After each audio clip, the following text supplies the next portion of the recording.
kapatid, hindi ka magiging masaya sa iyong buhay kung palagi mo nalang pinapansin ang kulang mo sa iyong buhay. At lalong bibigat ang iyong pakiramdam kung maiinggit ka lang sa kung anong meron ang iba.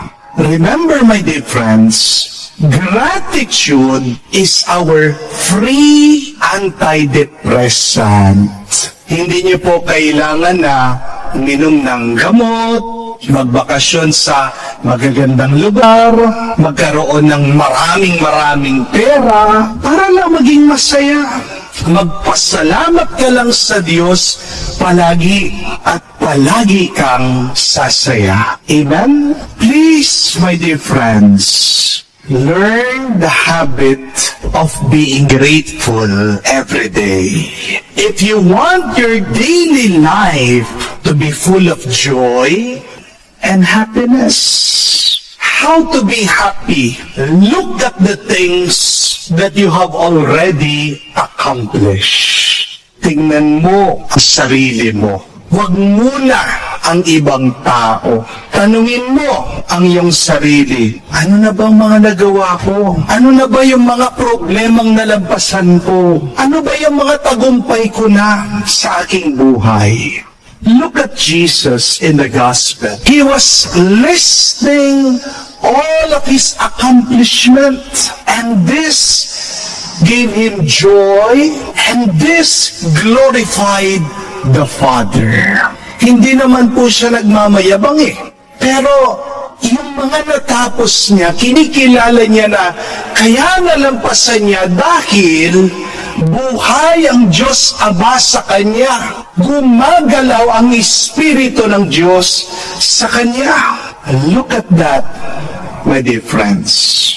What gave Jesus joy? That is because he realized, he knows, he is aware, he is conscious that God the Father is also working in him, through him, with him. Yeah, sabi po ng ating Panginoon, pinupuri kita, O Ama.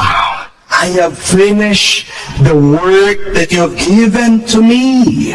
I proclaim your name to everyone, and I have given your word to them, which they have believed. Opo, marami pang mga bagay na hindi natapos si Jesus bago siya lumisan dito sa mundo. Iniwan niya ang kanyang mga alagad. Meron pa rin silang misyon. Pero mahalaga pa rin, kahit na hindi tapos ang lahat, ay yung nagpapasalamat ka, ay yung nagpupuri ka sa Diyos. My dear friends, don't wait for everything to be perfect and to fall into place. Before you can be grateful to God, before you can praise the Lord, be grateful now and you will feel God's perfection. Be grateful now and everything will be perfect in your life. Kapag po natutokso kayo, natignan niyo yung mga wala o kulang pa sa inyong buhay, ipaalala niyo sa inyong sarili na sa tulong ng Diyos, malayo na ang iyong narating, malayo pa ang iyong mararating. Amen.